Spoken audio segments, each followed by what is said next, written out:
Hi everyone, my name is Collin, and I'm going to tell you today about my sister's allergy to me. Her name is Matilda. I call her Matt. She freaks out, so I call her that as often as I can. Matt and my dad and I lived in a big, beautiful house. My mum used to be with us too, but she died a few years ago. Time passed. It was hard for us, but we tried to cope. A year ago, my father had a girlfriend. My sister and I were sure there was nothing serious there. However, we were wrong. He introduced her to us, Darwin. My sister whispered in my direction. "What a name!" "I heard it all, you little prankster. I got the name after my grandmother. She was a very bossy woman." "I'm sorry, I didn't mean anything by it." "It's okay, I understand your reaction. But we'll have time to get to know each other." Our father told us that Darwin runs her own business. She has a number of possessions, real estate that she rents out. That's what her income is built on. My sister and I didn't care how she made her living, because we weren't poor either. We lived very well.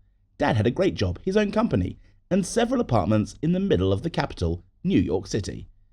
Darwin didn't take a long time. After getting to know her, she moved her stuff out the very next day. Matt and I were freaking out and went to have fun with the stress. Don't laugh, but we are both shopaholics. We just love buying things for ourselves. Matt bought shoes and dresses, and I went to the perfume store and picked out my new perfume. They were great. I immediately splurged and walked out the boutique and met up with Matt. She said she was hungry, and we went out to eat.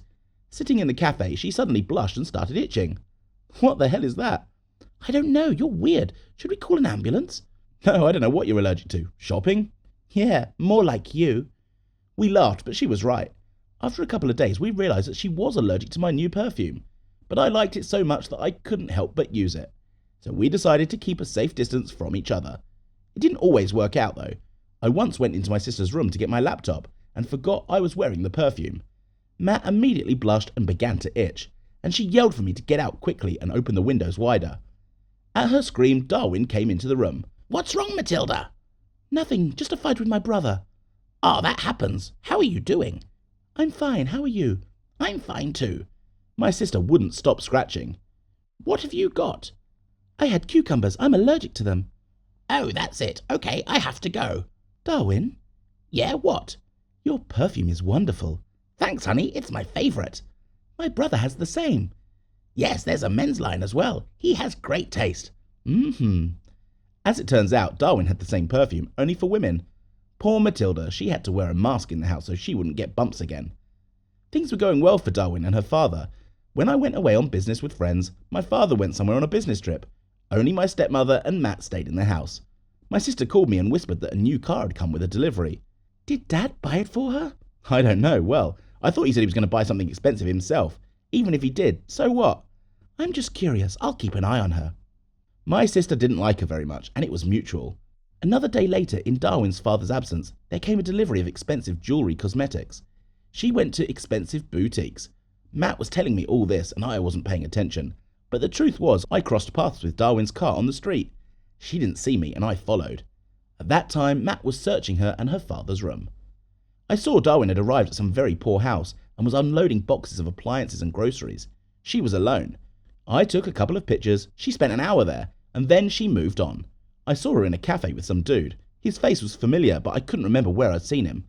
Then my sister called me, and I almost got caught in the cafe, hiding behind a big flower. Matt said she'd found some suspicious registration papers, or rather reissue papers, and there was a bottle of liquid next to them. I told Matt to take it all and hide it in the attic. I got the hell out of there myself before she saw me. We discussed it with Matt in the park on the way out of the house. It was clear that Dad might not be aware, and if he was, that meant he was supportive of the whole thing.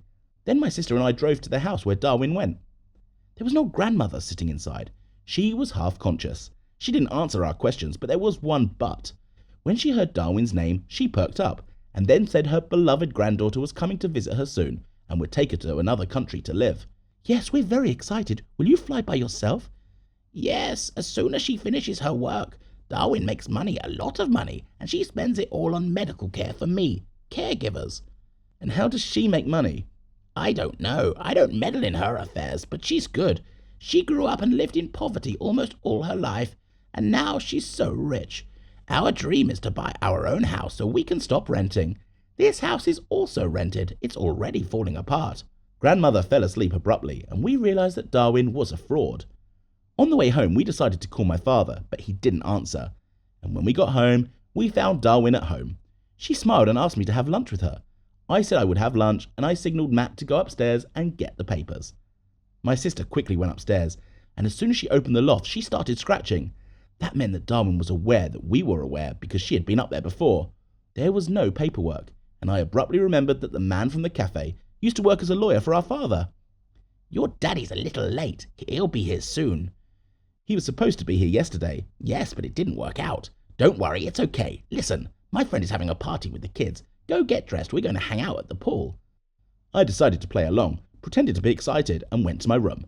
Someone came to our house and Darwin went outside. Matt ran out of the loft and told me everything. There's something weird here. Dad isn't answering. Matt was itching more and more. If I'm still itching, then she's been around for too long. We turned around and turned our attention to the basement door. We had never gone down there before. I locked the door to the house and we opened the basement and went downstairs. Matt was itching even more. I turned on the light and... Daddy! Dad, what's wrong with you? He was sitting on the floor, barely conscious, with a bottle and some papers next to him. Call the police. She slipped me something. She wants to sign something. Matt called the cops. Meanwhile, Darwin started breaking down the windows of the house. I locked the basement door. She couldn't get in and yelled that she was going to smoke us out.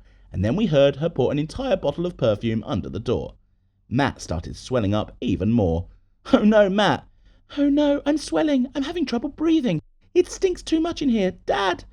The exhausted father couldn't even budge. I had to get air into the room, but there were no windows in the basement. Darwin yelled for our father to sign the papers or his daughter would die like that. She locked the door from her side and wouldn't let us come out. Dad yelled that he'd signed everything. No, Daddy, don't. She's a crook. I can't help it. Darwin, open the door. Matilda's going to suffocate. Please, I'll give you everything. I'll give you anything. But don't kill my daughter. I kicked the door, and that's when she opened it. My kick hit her right in the stomach. That's when the police arrived. Darwin pretended to be the victim, and I was arrested for assaulting my stepmother and taken to the police. Matt started to let loose on the air. Darwin made up a story about us breaking into her house and wanting to take her property. She showed the paperwork. Dad was upset. He thought it was over. But I showed a tape of their conversation with that lawyer taken on my phone. And Matilda filmed the whole thing in the basement. Checkmate. Darwin was arrested. And later it turned out that that wasn't her name at all. Her name is Elizabeth Kington, and she's 40 years old, not 34. And she's wanted in 6 states for similar fraudulent activities. That's how my sister's allergy to me and my stepmother helped us find out the whole truth quickly. Hi everyone, my name is Nelson. I want to tell you my story about how my breasts have grown. Big, as a woman, and only in 24 hours. I'm sure every girl would like to get such an effect, but I was lucky for some reason. Getting ahead of myself, I'll say that I didn't want that. I kind of had a good life without it. But why was it like that? I'll tell you about that now. In the meantime, watch and listen, like and comment. I'll read it all of it, honestly. My sister Catherine and I were just taking my parents on vacation. They decided to take a vacation together, and we were very happy for them. We somehow convinced my parents that we were going to be just fine, that nothing was going to happen to the house or us. My sister and I decided not to tell any of our friends about my folks leaving, so they wouldn't start hinting about the party. It was business as usual, only without the folks. Catherine went to work. She decided not to go to college, but to stay home with us. On the second day of our independent life, I felt a slight malaise in the middle of class. At first, I didn't pay attention, but then I felt dizzy, then nausea, and I ran to the bathroom. They let me out of the last class. I came home and collapsed on my bed. I didn't have the strength to even get up. I called Catherine and she got off work. The nurse took my temperature and asked me how I was feeling. Apparently you have the flu. Flu? So, is it dangerous? You'll live. What do you mean? Will I live how? Will I get sick but still live? Or will I get better? Or will I not be able to walk anymore? Or, relax Nelson, it's just the flu. It's dangerous, but you've had it before. You're young. Your immune system can handle it. So come on, here's your medicine. Drink it and go to bed. You need to sweat it out. Okay, I'm feeling a little chilly. It's the fever. It happens. It's normal. I'll make you some broth. Catherine took care of me that day. She brought food and medicine into the room and took my temperature. I ate and fell asleep for the night. The next day I didn't feel well, still couldn't walk, and had a bad sore throat. I saw a note from Kat on my desk. Gone to work, medications are on your desk. Drink them all one at a time like it says on the piece of paper. Broth is in the fridge. I'll be there tonight. If anything, call me. She wrote. I also thought, damn, how could she leave when I'm in such a state? I'm sick, but there was nothing to do. So I went to wash my face somehow, then came to drink the medicine. But suddenly I got dizzy and hit the tray with my hand that had the medicine on it. They were all separated by the same amount. The paper was soaked because of the water. The letters were blurred. The pills were mixed up. In short, the horror. I began to panic. I called my sister and she told me where to get these drugs. They were in a box in her room. I went there, took out the box and was shocked. There was just a sea of drugs. While I was going through them, my mother called me. I picked up the phone and told her in detail what was going on with me. While I was talking to her, I grabbed the pills and drank a few of them. After a couple of hours, I realized that I wasn't getting any better, so I drank more and then more and then more. I felt something new in my body in the form of a tingling sensation in my chest. It's strange, I thought. I've never had that before. I was in a state of shock and I felt a tingling sensation in my chest. And then I blacked out. I woke up when Kat came into the room.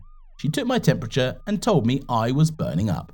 She called an ambulance and I was so sleepy I don't even remember being taken away and hospitalized. I didn't wake up until the next day because I was terribly thirsty. I saw that the ward was empty. I got out of bed and went into the corridor. Passers-by stared at me and I didn't understand why. I went to the front desk and asked to call the nurse. They gave me a phone. Kat said she'd be there in a couple of hours. I went back to my room, went to the bathroom, washed my face and saw myself in the mirror. Ah! Ah! I yelled like crazy because something incomprehensible was sticking out from under my hospital shirt in my chest area. I carefully lifted my clothes and saw my breasts. They were real women's breasts. Small in size, but they were there nonetheless. I was so scared. I just screamed. A nurse came running in at the scream. I showed her my tits and asked what they'd done to me. Calm down, calm down. I'm going to call the doctor. What the fuck are you all doing here? I will sue you. Did you sew someone else's chest on me? Were you all drunk? I'm going to call the doctor. She went out and I just packed my things and ran out into the street. I didn't feel comfortable. I had no idea how to live.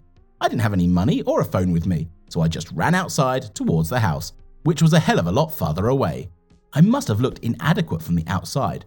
I was really thirsty, so I went over to a girl and asked her to help me. At that moment, my shirt flew open. She saw me and yelled, "Pervert!" Then her boyfriend flew up and I barely managed to get my feet away.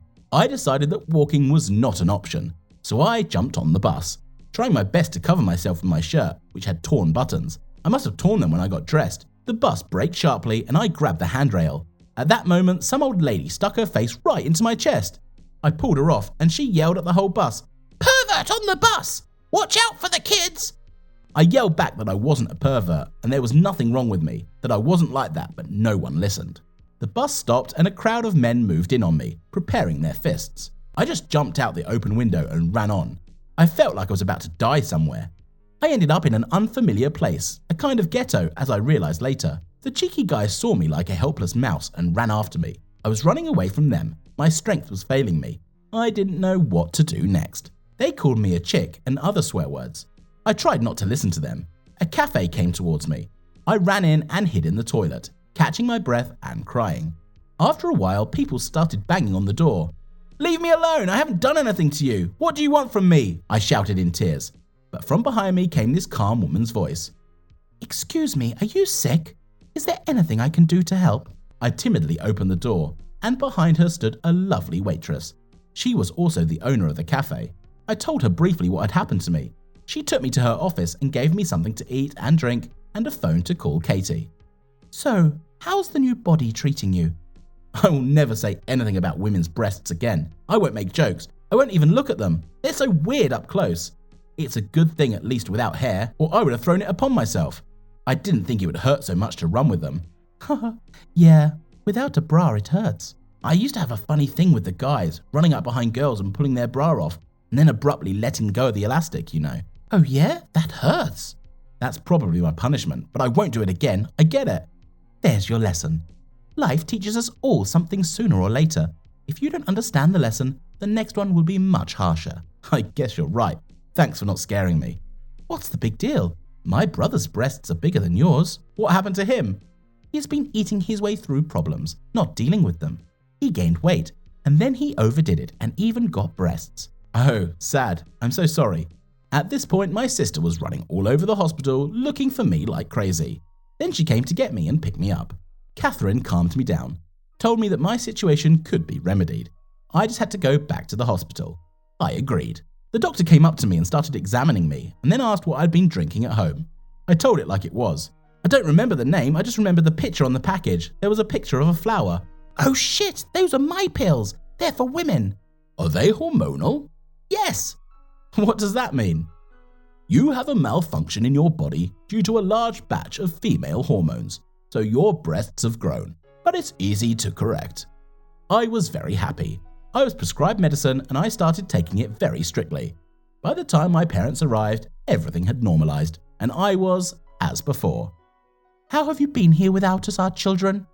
Catherine and I looked at each other and smiled and said that everything went well without incident. Tell me guys, did you like my story? Write your opinion about it in the comments below the video. Don't forget to give likes, share the video with your friends, and subscribe to the channel.